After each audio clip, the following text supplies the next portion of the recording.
There we go.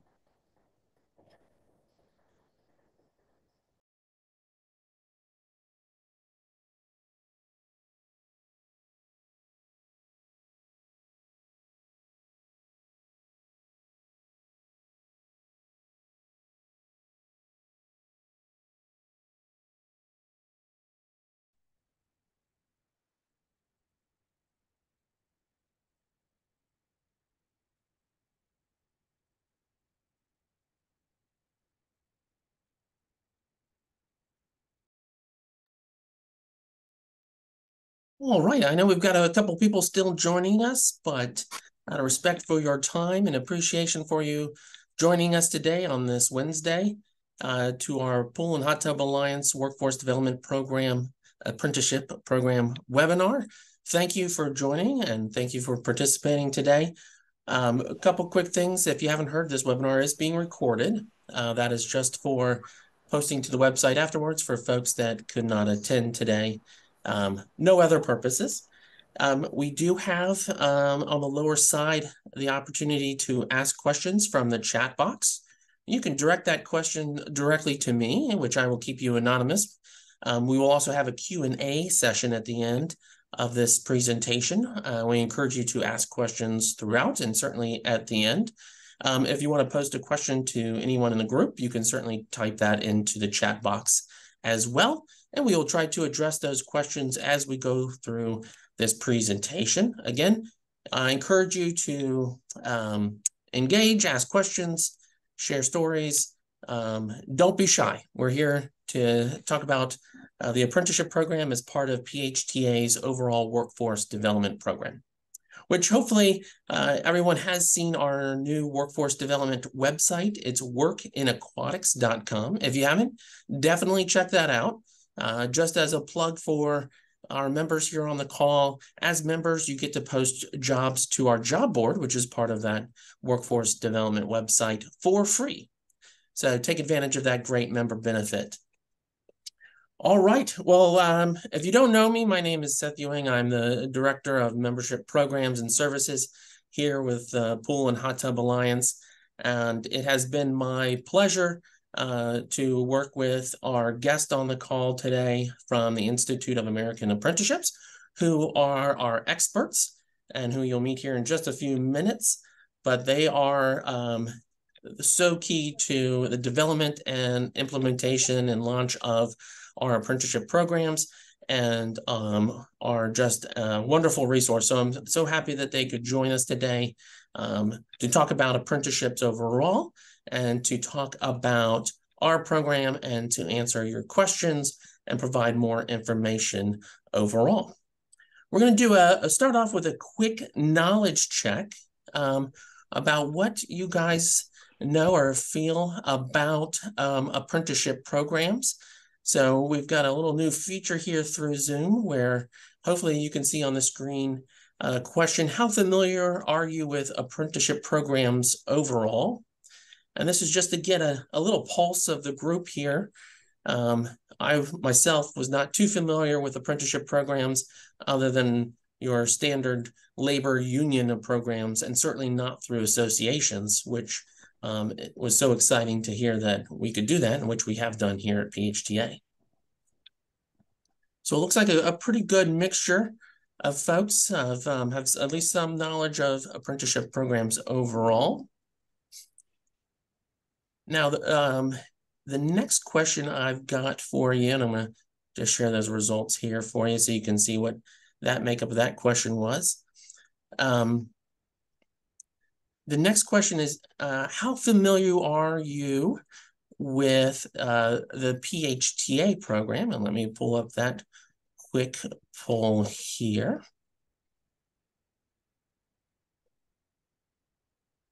And you might be familiar with one of our service apprenticeship program, but we also just launched here in August our pool installer tech program, which we'll talk about a little bit later on as well.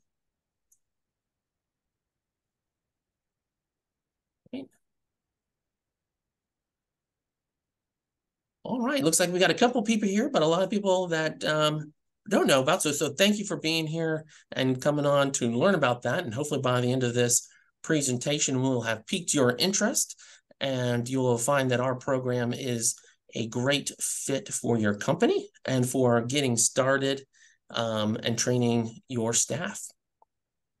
So next, we want to just kind of talk a little bit about exploring the Registered Apprenticeship Program. And I'm going to give a little quick 30,000-foot overview here for everybody, and then we're going to dive into our experts, Katie and Tasha, who are joining us from the Institute of American Apprenticeships. So as I mentioned earlier, the Pool and Hot Tub Alliance, PHTA, has 2 apprenticeship programs registered with the U.S. Department of Labor. The Pool Maintenance and Service Technician Apprenticeship Program was launched in August of 2021, and the Pool Installer Technician Apprenticeship Program was just launched earlier this year in 2023.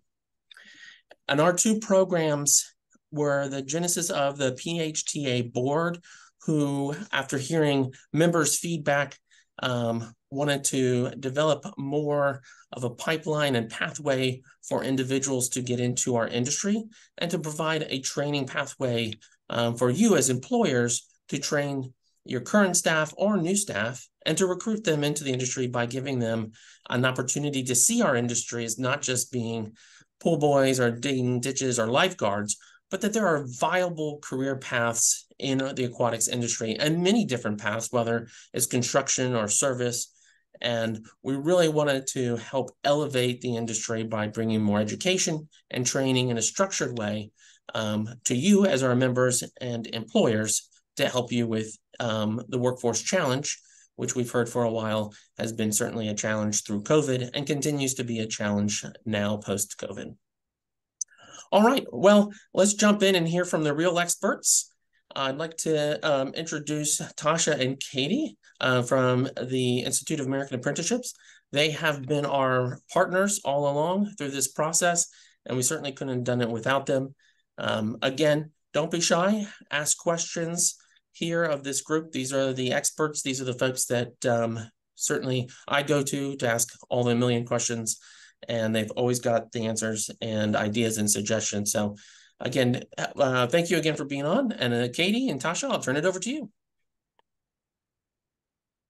Great. Thank you so much, Seth. It's absolutely wonderful being here with you all today. I'm joining you from the balmy state of Vermont, where we're experiencing, it's warm today. We're in the 30s, so it's nice to be here with you all.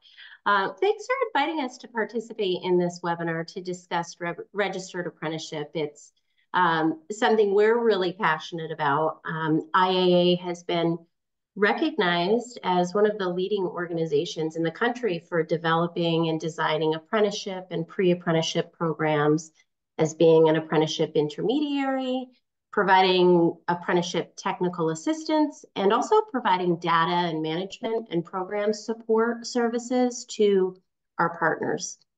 As Seth mentioned, my name is Katie Morley. I've been with IAA for just over 9 years and have had the pleasure of working in the role of mentor, project leader, and most recently, technical assistance provider to several organizations across the US. Many of these organizations are facing the same challenges that you are all facing in developing your workforce. I probably don't have to say it, but the workforce climate over the past few years has been challenging, to say the least. We all experienced a pandemic together, global trends, tight budgets, resource shortages, and increased accountability all played a role into the elevated need for organizations to really rethink workforce development strategies. You know, and when employers can't find enough skilled workers to fill their open positions, and there are more job openings than there are available workers, that's really a challenge and something that we need to look at. Employers were seeing the need to look into different talent pools, no pun intended there, that they hadn't even previously considered. So PHTA recognized the struggles that members and you all were having and really wanted to take a different look out at how to support their member organizations. Registered apprenticeship is one of the most effective workforce development strategies. It checks off all of those boxes that an organization needs to check off when looking at recruiting, training, retention, keeping those employees. This initiative really supports and fosters prosperity for individuals, for your employees, for your business, and for your entire community. So as you'll hear today, this model is also extremely flexible to accommodate all members, no matter how different your organization is from other member organizations. PHTA has done the heavy lifting, so to speak, with the Department of Labor, and is also taking care of the paperwork and administrative side to ensure compliance, which allows you all to really focus on your employees and your efforts in your business. So now let's take a bit of a deeper dive into registered apprenticeship. And please bear with me. I have many screens going and I don't usually have to run this, so hopefully I don't flub it up too much. All right, great. So a lot of you are somewhat familiar with apprenticeship, but for those of you who are not familiar with apprenticeship, it begins with employment. It prioritizes employee development, which can really boost morale, retention, and productivity of those employees. Please keep in mind that when I say that, I'm not just talking about new employees. Apprenticeship allows you to also take a look at and develop your existing workforce as well. This can help you, they say, move at the speed of business, but it really helps your organization stay ahead of the curve by keeping your existing employees prepared for the future, for any future demands that your business has, or skills that are required to keep up with those demands. And that can really add a lot of value to your organization. I know that retention and return on investment makes some of your heads turn. So here are a couple of statistics that should be of interest to you. So nationally, businesses that engage in registered apprenticeship report a 91% apprentice retention rate.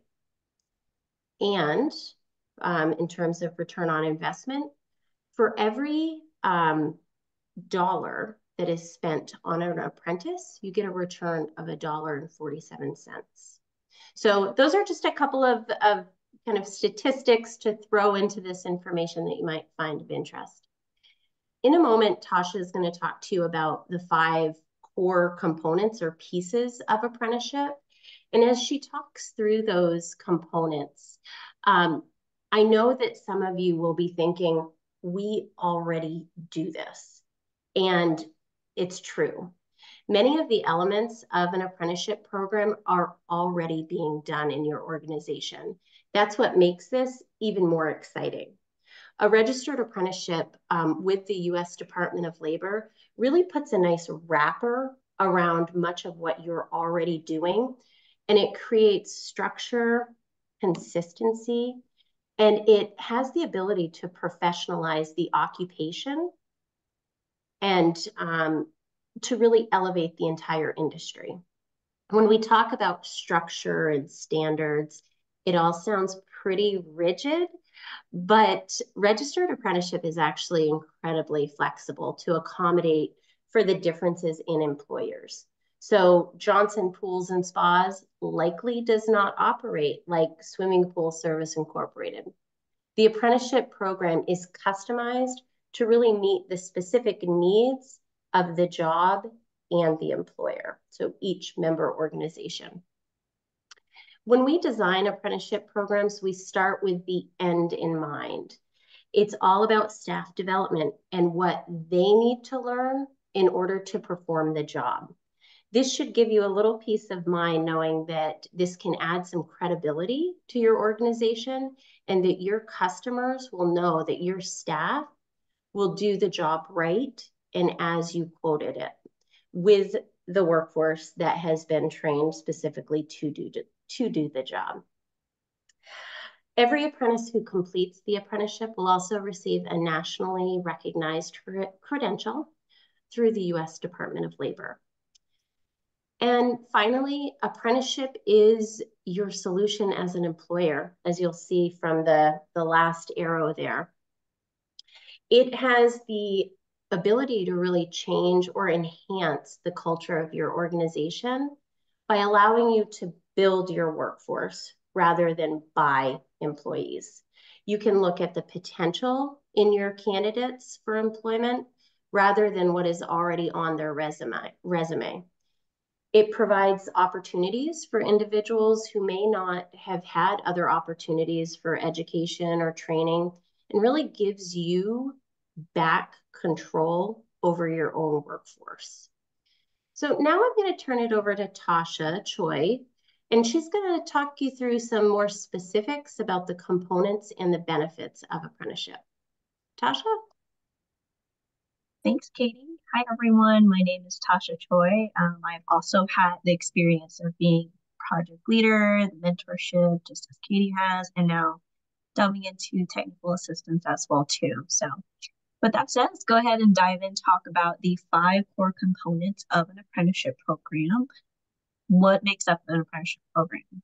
Well, we have 5 listed here today that you can see. And we'll go over that and see, what are those components that help make a successful apprenticeship program, and of course, apprentices. Now, it's not to say that these are the only things that make an apprenticeship program successful, but these are the core that we'll go over today. All right, so first thing is employment. The apprentice is a paid employee. They are not an unpaid intern.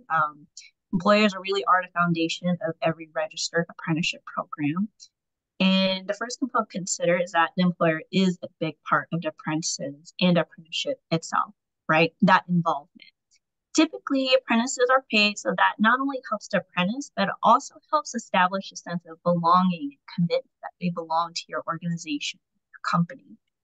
Being employed offsets concerns of the apprentices, so they don't have to worry about supporting themselves, for themselves or their family, and it really offsets those external factors that they might worry about if it was, say, an unpaid internship, right? And also to have that support from an employer, it really establishes that seed of trust that in turn turns into loyalty. Next, we have related instruction or the education that's provided in the apprenticeship. This can be very flexible. This can be delivered during off season to minimize, your guys' peak season. Really helps with the knowledge and the skills gap of the apprentices. And like I said, there's a lot of flexibility here. So having that tailored and flexible education delivery can greatly enhance the learning done and can create a better environment of learning at an accelerated pace. You're going to see on the center right here, we have structured on-the-job training. So apprentices receive structured support and that mentorship piece that we mentioned. And oftentimes that mentorship is during when they're working, that supervision given. So mentoring plays a really important part in the success of apprentices in the program. Having mentorship is key in providing structured support of the apprentice and ultimately passing along that institutional knowledge, those best practices, which is essentially an asset to the company. So typically, as an apprenticeship goes on, the apprentices gain skills and competencies, and that comes hand in hand with wage increases. Now, it's important to know that while wage increases are not a requirement, apprentices typically start off at a lower wage at the start of an apprenticeship. And it's just that as soon as they finish their apprenticeship at the very end, that's when they reach the journey worker wage. So incorporating wage increases throughout an apprenticeship often creates a sense of loyalty, achievement, commitment, and you can always take a look at how you want to do this. It's very flexible, but as long as that apprentice at the very end of the apprenticeship reaches all those competencies and skills, then they get moved up to the journey worker wage. We'll talk a little bit more about that too in the following slides. And of course, as Katie had mentioned, there is the National Occupational Credential that the apprentice can earn. Apprentices receive a nationally recognized credential upon completion, it's usually a certificate, and also ensures that employers that the individual has the knowledge and skills to meet those occupational expectations. Next slide.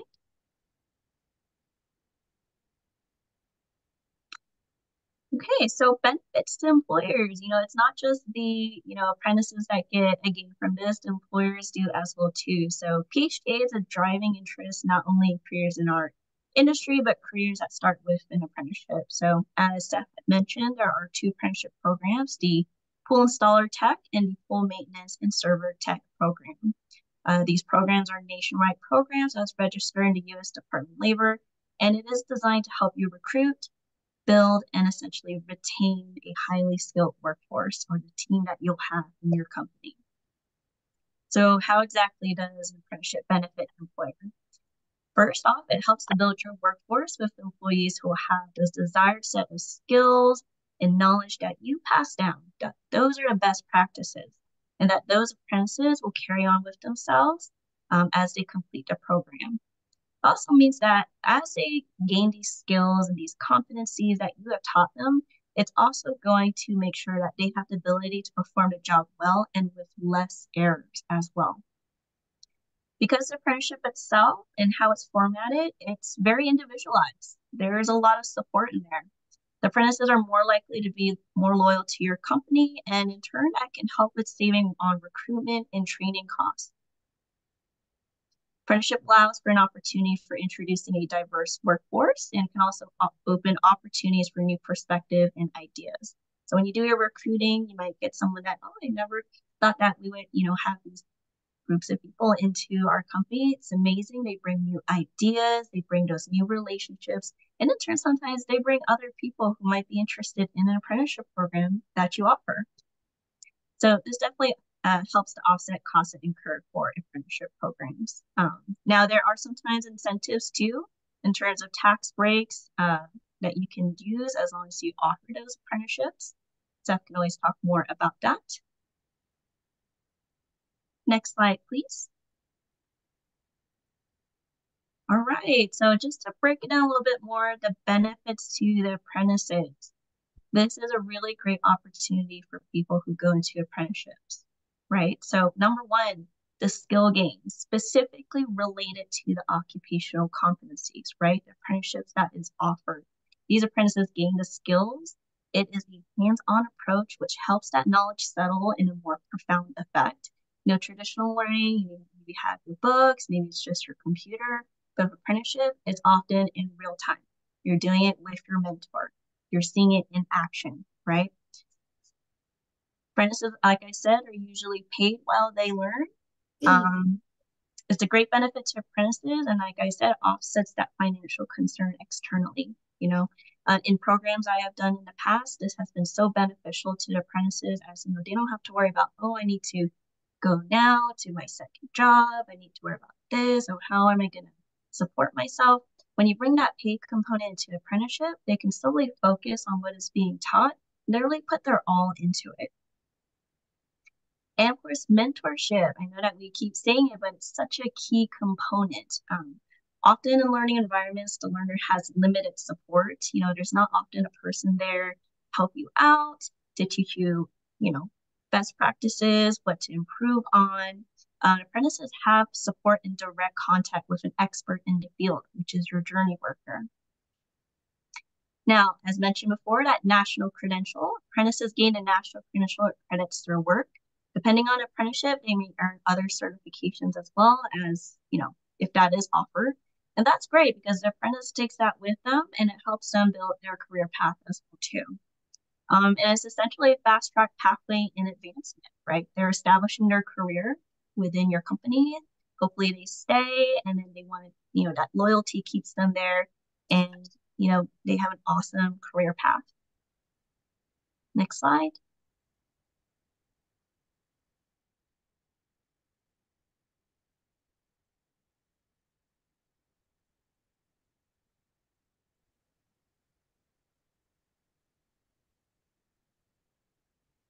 Sorry about that. I was trying to get myself off mute. I told you I'd be a little clumsy on here.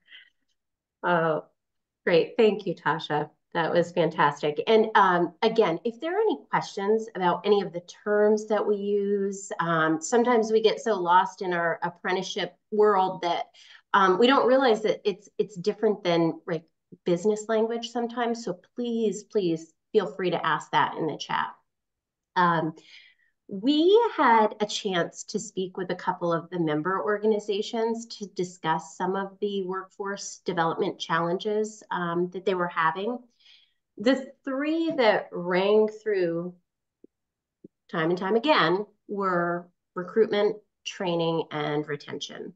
And again, these challenges are really not unique to your industry, and they're seen in many of the other industries that we work in, from healthcare to advanced manufacturing to the aerospace industry.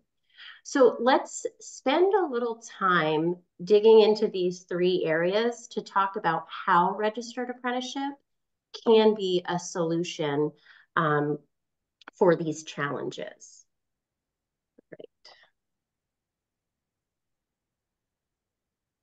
Great. Tasha, how does recruiting look different in apprenticeship?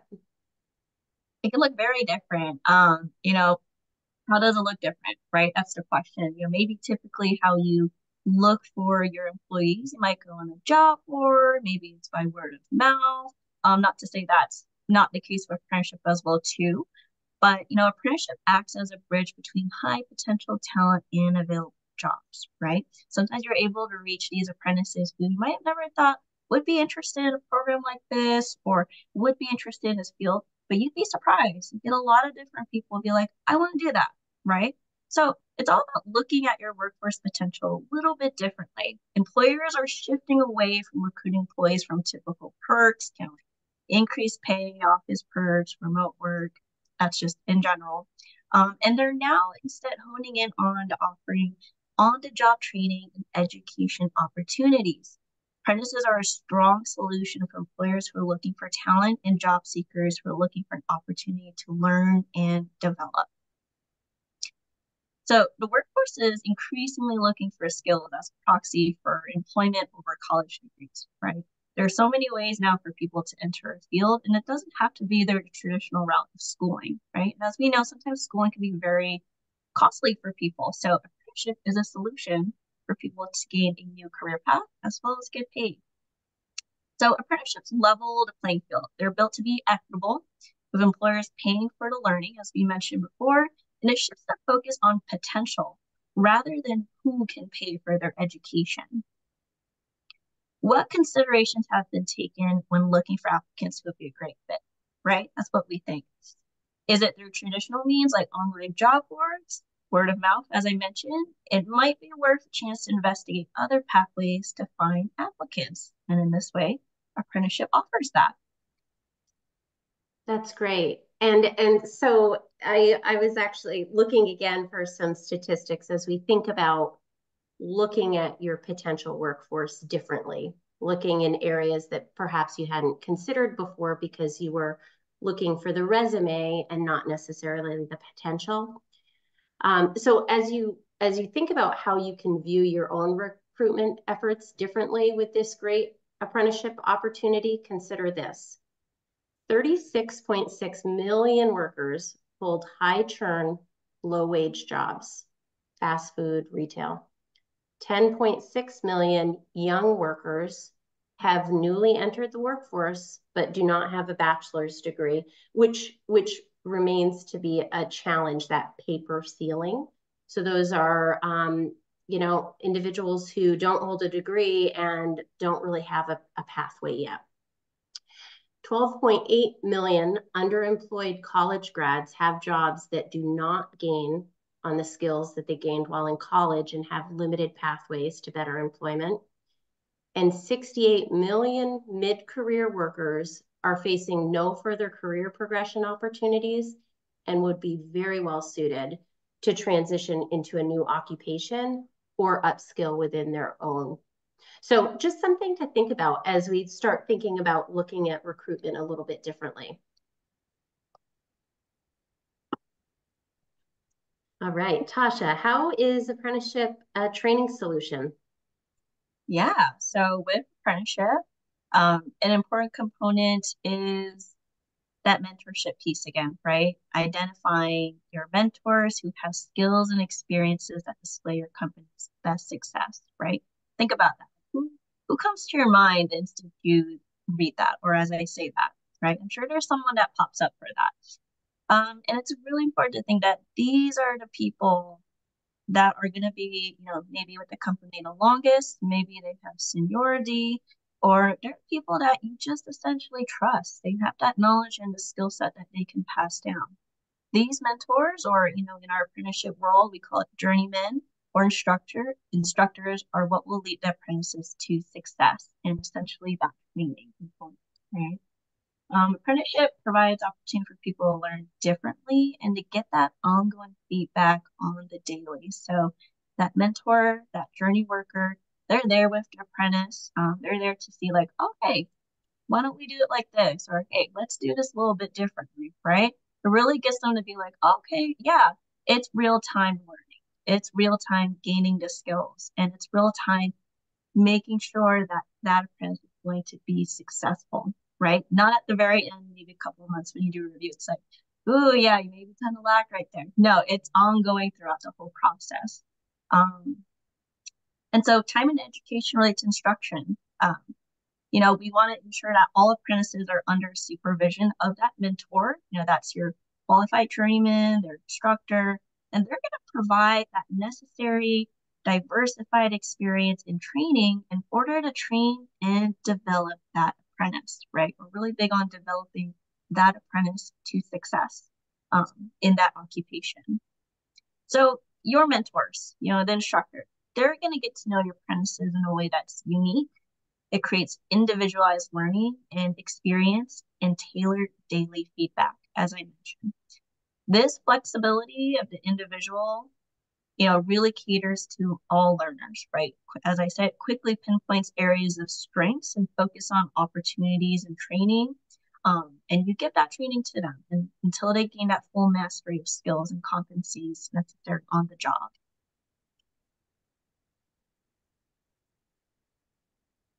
Oops, sorry, my screen's froze here. Okay. So training each apprentice, you can also incorporate other things to make them a well-rounded apprentice. What does that mean? You can train them in your new equipment as you get it. How great is that? As soon as you get it, they can learn it as well too.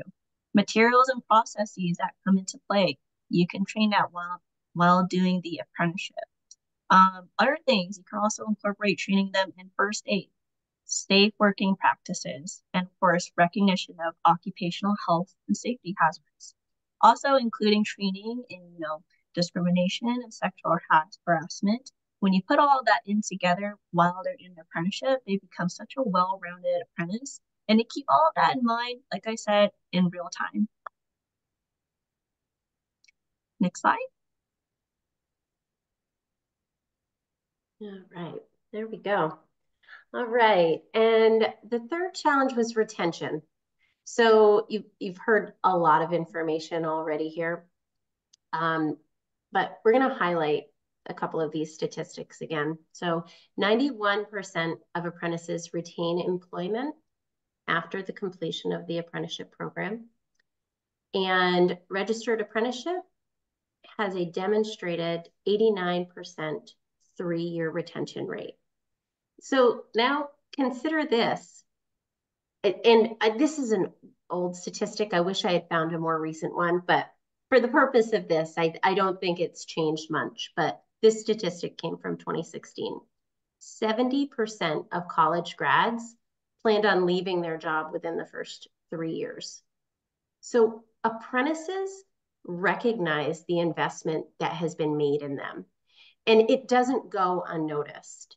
Apprenticeship programs kind of have built in that trust, that loyalty, and the ability to build rapport and team building. Dollar for dollar, no other workforce training method matches up to apprenticeship because of the recognition and investment that's made in the individual. So With that being said, I'm sure you're all really excited to hear a little bit more about the apprenticeship programs that PHTA has to offer for its members. So I'm going to turn this back over to Seth, and I'm looking forward to hearing some more questions in the chat, or seeing more questions. Seth? Yeah, thank you. Yeah, again, feel free to join in the chat. And if you're so bold, go ahead and unmute yourself and speak up. Don't be shy. This is a lot of great information, and a lot of it is, I mean, this is the framework of what our apprenticeship programs are and how we built out those programs, whether it's the service side or the construction side, both of them structured with the hands-on, on-the-job training hours, tied along with the online instruction that is all PHTA education. So what's great about that is that all of our education that are in these apprenticeship programs have gone through the ANSI standard process so that they are in alignment with those standards, which means they're in alignment with any jurisdiction, city, state that has adopted those into law. So you know your apprentices are getting the best education and the education and training that required in their state or local county or jurisdiction. So we're very proud about that. You know, some of the highlights that I like to talk about when we talk about those training pathways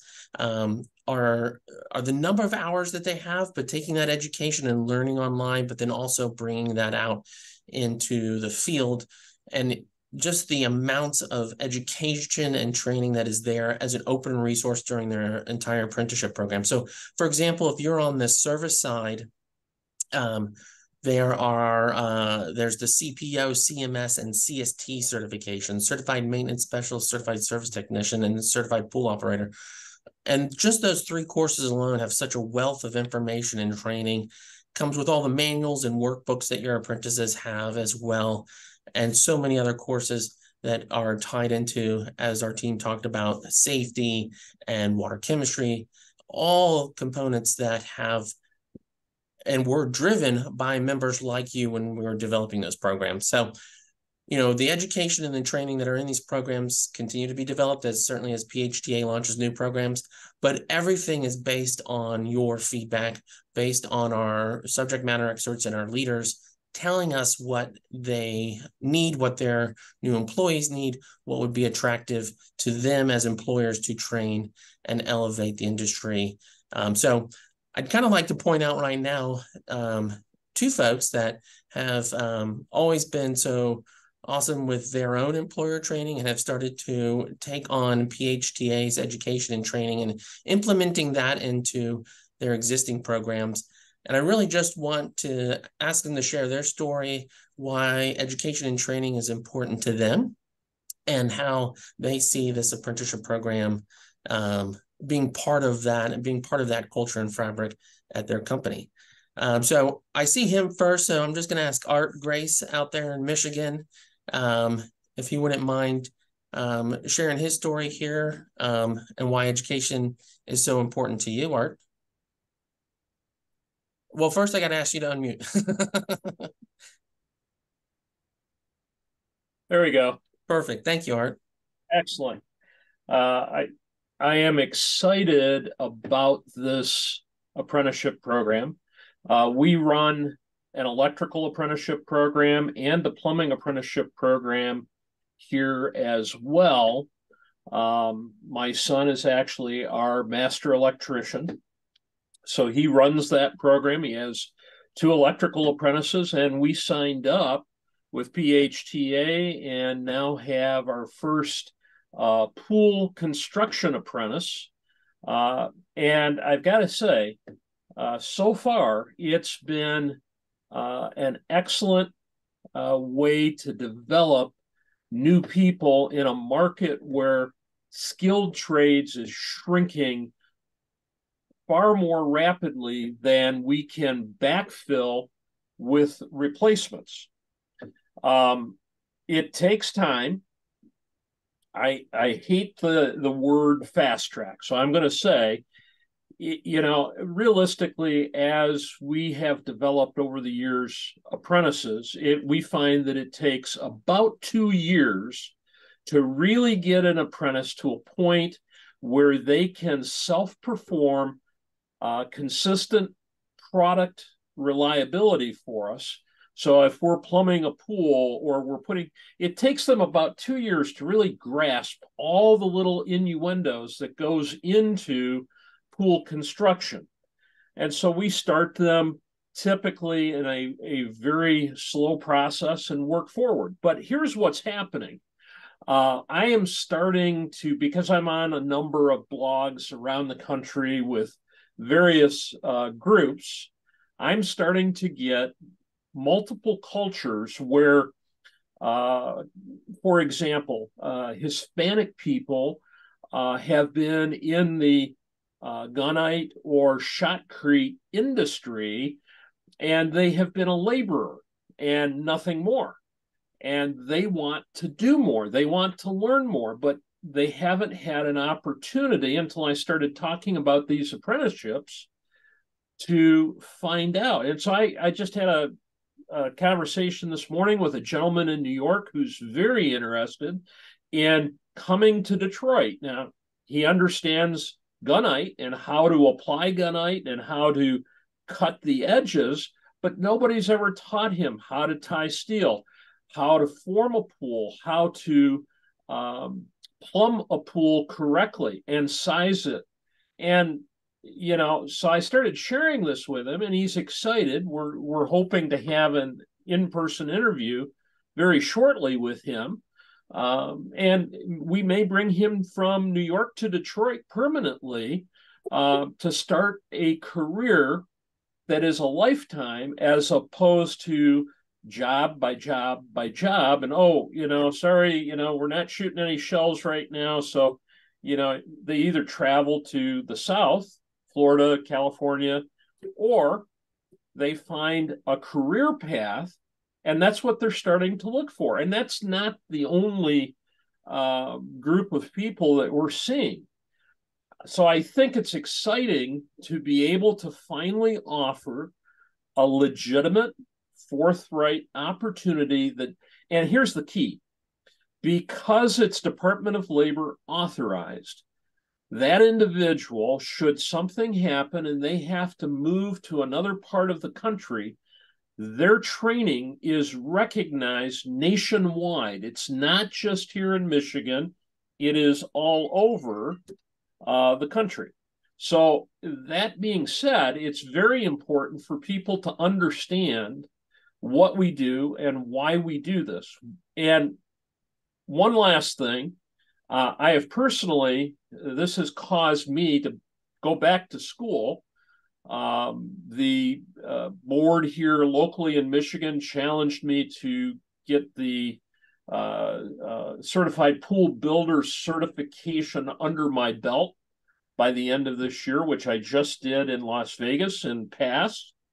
And though I told Seth I felt like I was being fed by a fire hose for the hours that I was in class, and I felt like I was a teenager again when I took the 4-hour test, but it caused me to realize that even at my age, there are still things that I can learn to help teach others the little things that make a difference between a qualified pool builder and some Joe down the street who watched a video or two and now he thinks he can build a pool.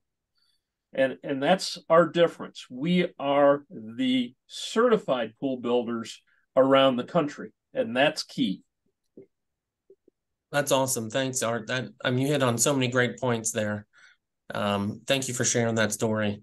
I know Mr. Dan Lins, my friend out there in Illinois, I know you guys have an amazing structure program already in place, and love to hear your thoughts. Yeah, sure.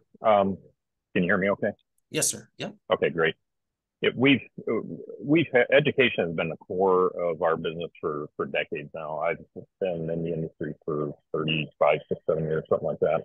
And way back then, as I was going through college, studying to be a high school music teacher, believe it or not, decided that this industry was something that excited me. It gave me variety. It gave me flexibility.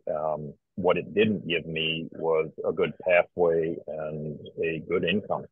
But I saw that there was opportunity for the income and the pathway, and decided to jump into it with all I had, and start doing what I'm doing. The one of the first obstacles that I had to overcome was dealing with a service department at the time that had one guy that worked year round, sort of, a couple of college kids during the summer, of which I was one, and not an overwhelming force, and not very well trained at all, and an industry that was looked at as everyone is the pool boy. There is no professionalism in it. You're wearing flip flops and maybe a t-shirt, and you go around and you vacuum pools, and you're nothing. So the over decades, and it still evolves today, developed in the early 90s a method by which to start qualifying technicians, paying them based on their abilities, on their value, created multiple levels within the pay structure, started being able to sit down with prospects coming in, excuse me, that are looking for employment and say, hey, look, here's our roadmap, and here are the half a dozen different levels and what each level means, how you can achieve moving from where you're at to a level 1, level 2, level 3, and so forth, to better yourself, to provide a means and to be able to support your family, to be able to do all the things you want to do, and do what you enjoy. And this industry is certainly an enjoyable one, and a variety of things, and you can do anything you want. And to Art's point of electrician apprenticeship, and I think you mentioned plumbing, or we have to be really the masters of everything, right? You can go out and join a pipe fitter union and become a plumbing apprentice and run through that program, and you're going to know plumbing. Or you can be, head down the path of an electrician or a carpenter or a mason or whatever. This industry has all of that. And what we didn't have up until very recently with these apprenticeship programs was the ability to have something that says, hey, look, here is the pathway. Here is the pool industry's roadmap for you. And as employers, to be able to apply that same logic or whatever you want to call it that we've been doing for a while here at All Seasons to everyone that you talk to, and to have the DOL stamp on it to show that this is a concrete thing. It's not just an abstract of, yeah, hey, come build pools with me, or come service pools with me, and you'll make a lot of money, and you'll get tan while you're doing it, and you'll have a lot of fun. This is black and white, very presentable once you get to the point of knowing how your company is going to implement it and so forth, to show the pathway. And education is, for us at All Seasons, that was a key. None of the employees were ever educated. And back in the days of NSPI, when Tech 1 and Tech 2 first came out, I was like, all right, let's do this. Jumped right in, took those, and later years became a PHTA instructor and a CPO instructor. And right now we've got some 50, 55 employees. And in the pool industry, we have, I believe, 50 to 60 certifications. Now, not every employee has certification. Some have 2, but we've got 20 people who are CMS certified. We've got probably 10 or 12 that are CST. We've got CBPs. We've got CSPs. We've got CPOs, probably 15 or more of them. And other industries as well. And we do a lot of hardscape work. And when we decided to be in that industry, I didn't just say, hey, let's go start throwing paver brick down. We looked at the ICPI and sent our staff out to be certified so they can say that we really know what we're doing. And, as much as through the years we use the aspect of the education to promote our company as compared to other companies around us when we're competing for jobs and such, it's always been a little bit difficult to get a consumer to understand what goes into it. Well, now being able to say, hey, you know what, we are part of the apprenticeship program. We have our employees go through this apprenticeship. You know, it's a DOL approved thing. It falls much more in line with the other trades that have been doing it forever. The plumbers, the electricians, everything else. So, you know, education has always been a focus of ours. We're working with our leadership team right now, all winter long for many, many years. We do training in-house 1 day a week for all of our staff. So we literally will bring all 50, 55 employees together, and whether it's the teenager that was hired a month ago to help take out garbage and sweep the floor in the warehouse, or the 25-year veteran that's out in the service department, we're all going to be together, and we're going to go through training for 3 months in-house. We're going to do training outside of here, every opportunity we get, whether it's the big three manufacturers or our Midwest chapter is we started a handful of years ago putting on our own training events because there was nothing in the Midwest, and it wasn't easy to send people to national events. It's costly, all that.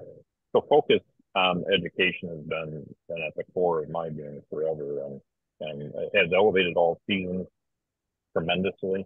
You know, we wouldn't be anywhere near the company that we are today without the education and all of the efforts that our employees do to continually look to better themselves and try to achieve that next level, to make that next paycheck, to provide that next level of security for their family, and so on and so forth. So if anyone ever has any questions that I can help with, reach out to Seth. He'll get you in touch with me, and I'm happy to tell you what we're doing, see if it helps with what you're doing. And we're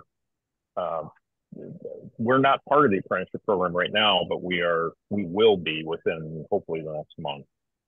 Something that we started down a path a year ago, but for us it's difficult because we need to kind of interject in what we've already got going on, what needs to happen on the apprenticeship level, and getting the details of that worked out was something we weren't able to complete last year during the off season. So it's slated for us to definitely get on with it this year and get our feet in there. So at any rate, thank you. Awesome. Thanks, Dan. That's wise words. So thanks, Dan and Art. We do have some questions coming in, so I'd like to just jump in there. Again, don't be shy if you want to unmute yourself and ask questions or put it in the box. One question was saying that, hey, they're ready to go, and what are the next steps? Certainly, I'm happy to jump on a one-on-one call and talk about those next steps. But we also, on Thursday, January 11th at 3 p.m., we'll be having another webinar focused specifically on the next step. So if you're saying, hey, Seth, I'm ready to go, we've got the paperwork rolling, we'll get on this call and we'll talk about those standards. We'll talk very specifically about the training pathways and those courses and recommendations on how to get those programs started, making sure you understand the standards, the wage scale, the journey worker mentor relationship, those resources that we have provided for mentorship, those resources we have to help you track your apprentices going through the program and the core competencies. So again, you can always reach out to me. I know the holidays are coming up, but I'm happy to jump on a call one-on-one or before January 11th, or join us on January 11th. Just shoot me an email and we'll start to get that out. Again, that's really going to be honed in for the folks that are ready to rock and roll and really just kind of walk through those processes and get you started. We know the time is of an essence with this off season for many of you. So we'll help get you started and get those training going. Another question came in about the materials and the education that's within the apprenticeship program. How's it structured? Is the online education weekly, monthly training? Is that supplemented with books? So all the online education and learning is through the PHTA portal, which is on our website. Your apprentice gets a login. They go right into the website, goes right into their portal. They'll see all of their courses there, and they can take those on demand, and they're self-paced. The great thing about our program is that we keep all those education courses open through the duration of the program. So we work with you And again, this is when we talk about flexibility in education and training as well, based on where you're at, if you might still be servicing pools or where that falls in line, so that it ties in and supplements the training and education you're doing. But that apprentice has the ability to go on and take those courses on their pace, and the pace that you set and the requirements that you set for them to do those courses. So all of those courses, like the CMS and CST, come with the service tech manual and the workbooks. So your apprentice receives all those materials, which if you ever seen those manuals, I mean, they are so thick and full of great information that even after they graduate, it still serves as a great tool for them to use as a reference guide. And certainly, if anyone's interested in learning more or what the specific courses are, you can go to apprenticeship.phta.org, and that has the list of those classes. And I can certainly walk through those classes with you, talk to you more about the specifics, especially those big certification courses that have several units within them and what that encompasses, so that you, as the employer, can also see what your apprentice is learning. And I know some of our employers that have apprentices have, even though their journey worker has those skills and knowledge, sent them through the program just to see and understand what they're learning, so that it better help them teach the apprentice and understand what they're seeing online, so that they can apply it then out in the field as well. And I'm just checking here. Again, just those. Oh, sorry. Go ahead. Go ahead, Matthew. Ask a question. Yeah. So if you could just highlight some of like the key points between like the differences between like traditional training, like let's say I've had been in the pool industry 20 years, and I'm training techs as they come into my company. What would be the difference between like a traditional training that's been going on in the industry for the past 20 years compared to this new apprenticeship program that you guys are rolling out with now? Yeah, I think, and certainly anybody else jump in, but I think what happens really is that our program, your training, and you have your ways of doing things, right? Things that maybe are related to the services that you offer geographically. And that might be commercial, that might be residential, both. This program really helps bring, I think, some extra structure to it, or if you already have a very structured program, helps supplement that by providing a wealth of information and knowledge that is a resource for them and a resource for you as well. What we've seen is, we don't expect always this program to just be your training program. We expect it to kind of flow in there and mix in with it, so that it only helps highlight and makes your life easier with training too. So you might say, well, I'm working on heaters and I'm training them how to fix this. Well, all the resource and the information is available for that apprentice to learn online and take that knowledge and then put it back into the field when you're training them there. So it helps supplement that pathway. Katie, jump in. Yeah, jump in. Yeah, Matt, I'm going to, from another owner's perspective, one of the things that we're finding is that what PHTA has created here is the guy in the field who's right alongside of you. Let's say you're working on a pool heater and you have a problem, an issue, and you're trying to resolve it, and you have 5 other calls that day. So you don't have necessarily all the time to answer every question that an apprentice asks. However, that apprentice goes home, he watches the online training, and he will come back. And we found this already. And they start asking questions while you're in the truck between 2 job sites. Hey, Matt, that job we worked on the other day, what if we did this? Or how does this affect that? And all of a sudden, there is a desire to learn more than what they saw while they were on site with you. And that, in turn, inspires them to go further. And that's not just service, that relates to the construction of a pool. And I'm not sure of your business in particular, if you're just service or if you're doing construction and installs as well. I chose the install path because we do install pools, and I'm always looking for best practices. And to Dan's point, Dan's been doing this for 20 years. But if you can inspire a young person to ask questions they would not have otherwise asked, so that they pick up something they would not have otherwise done, you have a better employee in the future. They will remember what the answers are, and that's the key. Okay, thank you. You said that, but so you brought up the point of like having five phone calls for different work. What if it's the opposite? What if you I don't know, you're not working, so like they're in the part of the apprenticeship of heaters, but you're not having any heater calls come in. You're having pumps come in, you're having filters come in. It's filter time of the year. It's so like you're not having the calls to have that in the field training. What how is this apprenticeship program like good for slow times like now?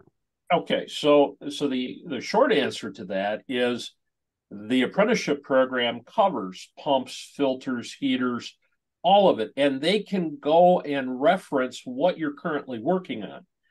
It's not a one track, you watch this and you're done. They can go back, they can pick and choose something that they may have been through 2 months ago, but it really didn't make sense then. Now they can go back to that and re-reference that in the slow time and ask questions. And Matthew or Seth, if I can just answer Yes, that please. a little bit further. Yep. So Matthew, the other way to look at this is the process of learning is never sequential, right? It takes a circuitous route before someone fully understands a particular topic, and each individual is probably going to be a little bit different. It is important to make sure they have the opportunities to have those experiences and learn about heaters, but it doesn't have to be the first thing they learn. It doesn't have to be the second or third. It can be happening at any point during their apprenticeship where you're able to provide them that exposure and those experiences. Yeah, I think the great thing about this is the flexibility to it and creating your pathway and your training, how you train, and utilizing our tools and resources, the apprenticeship program, just to enhance that and make it a better experience for your employees and for you as an employer. I know we're at the top of the hour. I'm happy to, stick around and answer some more questions. Certainly understand.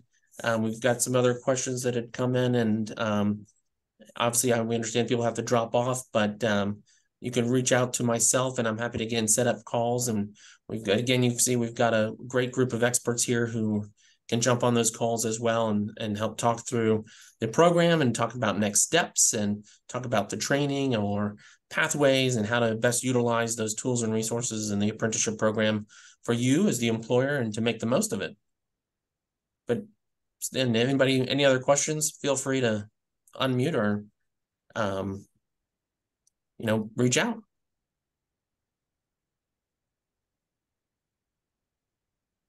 Katie, Steve, Tasha, anything that I've forgotten, anything that last words of wisdom here for these folks, then other than thank you again for jumping on the call. This program is built for members by members, so obviously as you get involved in it or you're taking a look at it, you see things that are missing or things that can be improved. We want to do that. We want to make this the best for you to help train and elevate the industry. So your feedback and your participation is so critical to this. Seth, could I add one more quick note? Please. So the other thing to keep in mind, this program, we talked about it being flexible at the beginning. When and if you sign up with Seth and PHTA, there is an opportunity for you to thoroughly review everything about this program, top to bottom, inside and out. And if your organization has minor differences between how you need your program to look compared to what the PHTA program looks like, there's an opportunity for us to discuss what those changes might look like and incorporate that into a very simple one-page document that's signed that says we're going to be following the PHTA Apprenticeship Program. We want to make these minor modifications to it. So just know that this really does need to meet your specific business needs, and we'll do everything we can to make sure that we incorporate those changes or those differences to make sure it does in fact meet what your needs are.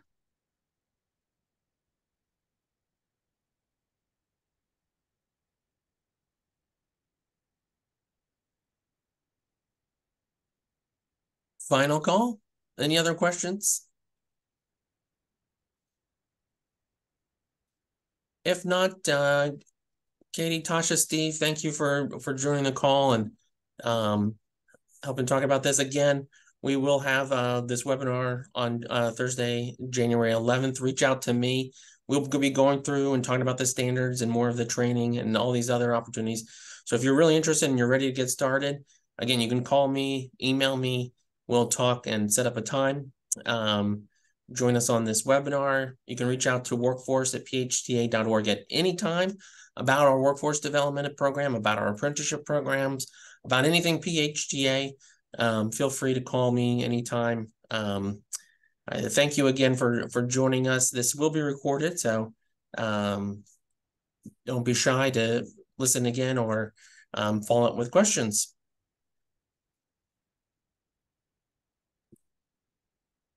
With that, I'll say happy holidays, and if you're a football fan, I hope your team is doing well and not a Commanders fan like myself, so you can enjoy those holidays with maybe some good football, family and friends, and a little break here before the madness begins.